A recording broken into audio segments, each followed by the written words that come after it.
அனைவருக்கும் வணக்கம். போன காணொலி நம்ம தற்குறியாக மாறும் நெல்சன் அப்படின்னு ஒரு காணொலி போட்டிருந்தோம். அதில் கருத்து பெட்டியில் ஒரு தம்பி ஒரு கருத்தை பதிவிட்டு இருந்தாரு. தமிழ் லைட் அப்படிங்கிற ஒரு யூடியூப் சேனலில் அந்த சீமான் அவர்கள் நிறைய குற்றச்சாட்டு வச்சு ஒரு காணொலி போட்டிருக்காங்க. ஆதாரத்துடன் தம்பி குறிப்பிட்ட வார்த்தை பதிவு செய்திருக்கிறேன். ஆதாரத்துடன் குறிப்பிட்டிருந்தாங்க. நானும் அவனுடைய ஃபாலோயர் தான், ஆனால் அதெல்லாம் பார்த்தோம்னா கொஞ்சம் ஒரு மாதிரியா இருக்கு அப்படின்னு ஒரு குழப்பமா இருக்குங்கிற மாதிரி அவர் அந்த பதிவு போட்டிருந்தாரு.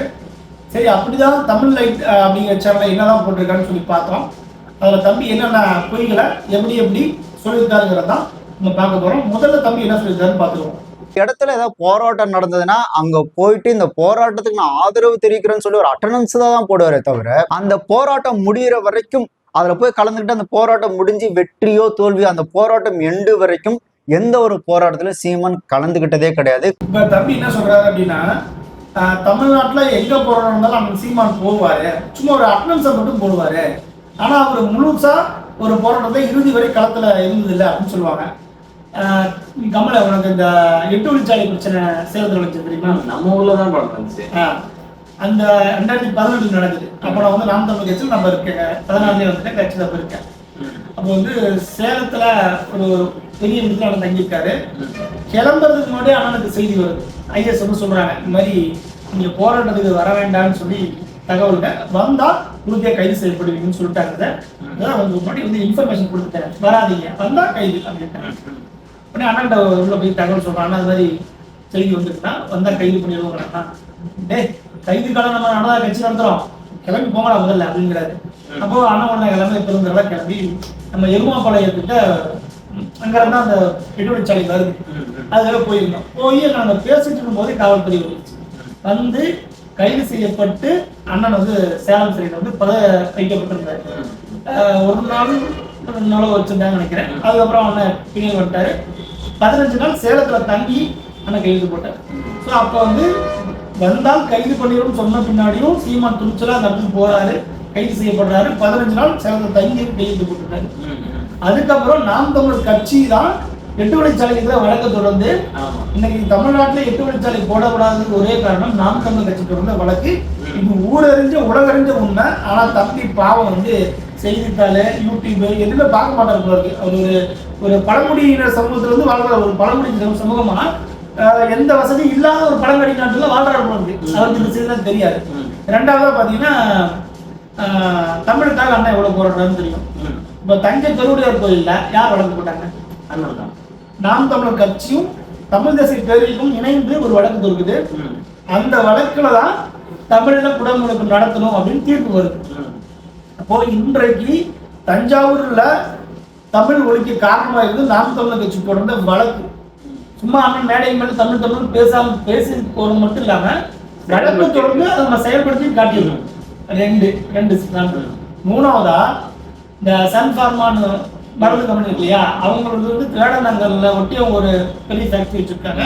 அதை விரிவாக்கம் பண்றோம் அப்படின்னு சொல்லிட்டு ஒரு மனு போடுறாங்க. அதுக்கு எதிராக நாம் தமிழ் கட்சியில சகோதரி வெண்ணிலா தாய்மன் அவர்கள் தான் கட்சி சார்பாக வழக்கு தொடுக்கிறாங்க.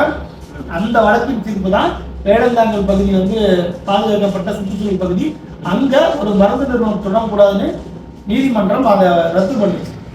இப்படி பல பிரச்சனைகள், இன்னும் பல பிரச்சனைகள் இருக்கு. எனக்கு தெரிஞ்சு இப்போ நம்ம தேர்தல் 2026 சாட்டை துறைமுகன் அவர்கள் ஒரு பொதுக்கூட்டத்துக்கு போகும்போது அந்த பொதுக்கூட்டத்துல மக்கள் அவர் நாடி சொன்ன விஷயம் என்னன்னா, இந்த இடத்துல கனிம வள கொள்ளை அதிகமா இருக்கு அப்படின்னு சொல்லிட்டு அவர்கிட்ட குற்றச்சாட்டு வச்சிருந்தாங்க. அதை எதிர்த்து அதே மேடையில ரொம்ப காட்டமாவே பேசியிருந்தாரு. அது பேசுறது மட்டும் இல்லாம 2-3 நாள்ல பேசும்போது கூட ஒரு ஆள் எங்க அண்ணன் ஏகேஆர் எடுத்து பேசுறீங்களா வச்சாரு. ஏற்கனவா ஆடுவான் கரையை கட்டி விட்ட சும்மா வேற மாதிரி அது கொஞ்சம் மோசமா தான் துறைமுகம் பேசிட்டு இருந்தாரு. இந்த பேசும்போது செம்ம டென்ஷன் ஆயிட்டாரு. டென்ஷன் ஆகிட்டு நாளைக்கே உன் குவாரிக்குள்ள இருந்து ட்ரோனை வச்சு வீடியோ எடுத்து உன்னை குவாரியை முடக்கிற மாதிரினாரு. சொன்ன மாதிரி பண்ணாரு. அந்த வீடியோவை அவரும் ஒரு வீடியோ காணொலி போட்டிருக்காரு. வேணும்னா அந்த வீடியோவை அவர் சேனல்லே இருக்கு, போய் பாத்துக்கங்க. அது மட்டும் இல்லாம நாம் தமிழர் கட்சி முன்னெடுத்து சில குவாரிகளை மூடியும் இருக்கும். இந்த மாதிரி எல்லா இடத்துலயுமே போராட்டங்கள் முன்னெடுத்து போராட்டங்களை நடத்தி வெற்றிகரமா நிறைய போராட்டங்களை பண்ண நாம் தமிழர் கட்சி மேல இவர் இந்த மாதிரி ஒரு குற்றச்சாட்டு வைக்கிறது நீங்களே யோசிக்கணும். ரெண்டாவது தம்பி ரெண்டாவது ஒரு கருத்து பேசியிருக்கு, அப்படி அதையும் பார்த்துருந்தாங்க. உங்களை மீறி இந்த நிறுவனத்துல நீங்க ஒரு வேலை எதுவுமே பண்ண முடியாது, இந்த மணல் கொள்ளையை பண்ணிட முடியாது, இந்த கிரானைட் கொள்ளையெல்லாம் பண்ண முடியாது, இந்த மலைகளை இடிக்க முடியாது, நீங்க வந்துட்டு எங்களை தாண்டி எங்களை கொண்டுட்டு இந்த மலைகளையும் இந்த மலையிலையும் போய் கொள்ளடிங்க அப்படின்னு சொல்லி சீமான் போராடினதா நீங்க இது வரைக்கும் எந்த ஒரு நியூஸும் பார்த்திருக்கவே மாட்டீங்க.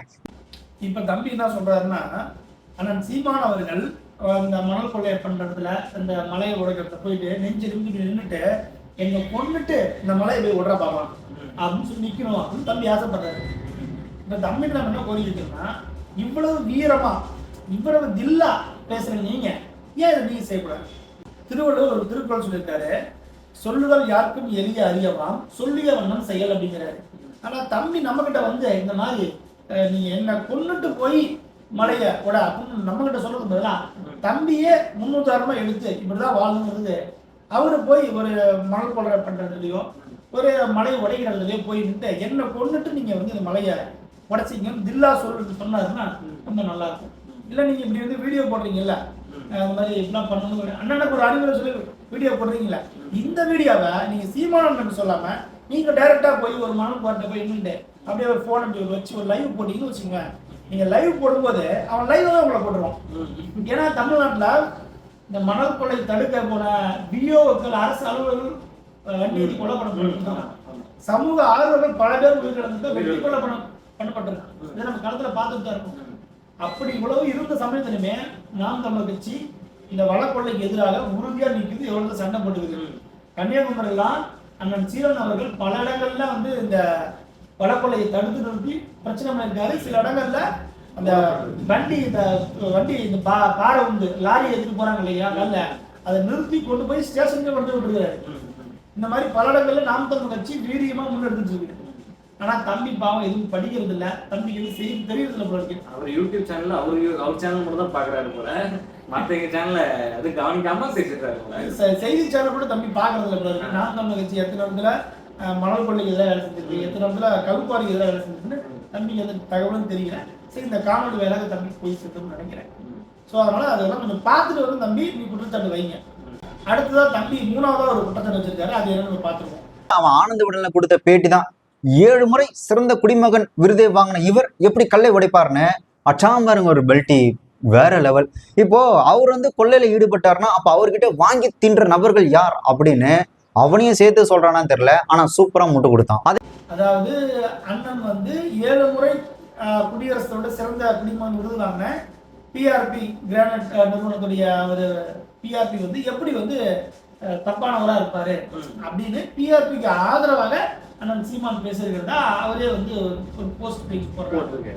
இப்ப நம்மகிட்ட ஒரு கேள்வி என்னன்னா, இந்த பேஜ் எல்லாம் எங்களுக்கு பார்த்து படிக்க தெரிய தற்கொலைகளா நாங்க அந்த பக்கத்துல அழகா மேல தெளிவா போட்டிருக்கு. ஒரு கேள்வி வந்து அண்ணன் சீமான் முன் வைக்கிறாங்க. என்ன கேள்வினா, 50 ஆண்டுகளாக மாநிலத்தை ஆளும் முதலமைச்சர்களை தரகர்கள் என சொல்கிறீர்கள், இது சரியா முறையா? அதாவது அண்ணன் சீமான்கிட்ட ஏன்னா நீங்க மேடைக்கு மேடை முதலமைச்சர்கள் பார்த்து இவரு தரகர் புரோக்கர்னு சொல்லிட்டு இது சரியான ஒரு கேள்வி வைக்கிறாங்க. அதுக்கான என்ன சொல்றாருன்னா, எங்க பிஆர்பி மேல வந்து நீங்க வந்து அவர் வந்து கல்லை வெட்டி விற்கிறாருன்னு குற்றச்சாட்டு வைக்கிறீங்க. அதே அரசாங்கம் தான் பிஆர்பிக்கு 7 முறை சிறந்த குடிமகன் விருதையும் கொடுத்துருக்கு. அப்போ ஒரு முறை நீங்களே 7 முறை சிறந்த குடிமகன் விருது கொடுக்குறீங்க, நீங்களே கொஞ்ச நாள் கழிச்சு அவன் கல்லை வெட்டி வைக்கிற திருட்டு பையன் அழிக்க பயங்கிறீங்க. அப்ப இது ஏன் வைக்கிறீங்கன்னா, உங்களுக்கு கமிஷன் கொடுக்குறவர்களையும் அவன் நல்ல சிறந்த குடிமகன்றீங்க, உங்களுக்கு கமிஷன் கொடுக்க எடுத்துட்டோன்னா இவன் திருட்டு பயங்கிறீங்க. இதைத்தான் சீமான் கேள்வி கேட்கிறாரு. இப்போ ஒரு தரகர் மாதிரி வேலை செய்றீங்க, தரகர் என்ன பண்ணுவான், ஒரு வீடை போய் காட்டுறீங்க, ஹவுஸ் ஓனர் கமிஷன் சேர்த்து கொடுத்துன்னு சொன்னா அந்த வீடை பத்தி ஆக ஓகன்னு புகழ்வான். அந்த மாதிரி இல்லைன்னா வீடை போய் தப்பா பேசுவாங்க. அந்த மாதிரி காசு வாங்கிட்டு இந்த முதலமைச்சர் பொறுப்புல வரவங்கலாம் நீங்களே வந்து இந்த மாதிரி இடத்துல வளர்த்து விடுறீங்க.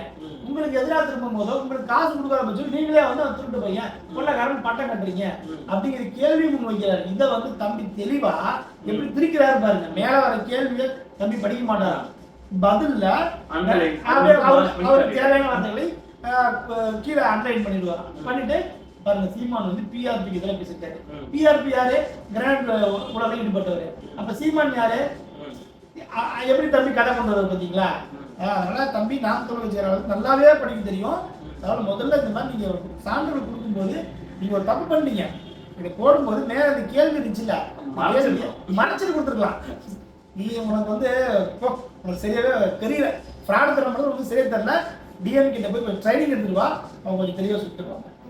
ஸோ தம்பி இந்த மாதிரிலாம் திருச்சி வெட்டி ஒட்டி பண்ணுற வேலையை ட்ரைனிங் எடுத்து வந்து பண்ணணும்னு நம்ம கோரிக்கை வச்சுக்கிட்டு இந்த காணொலி முடிச்சுக்கிறோம்.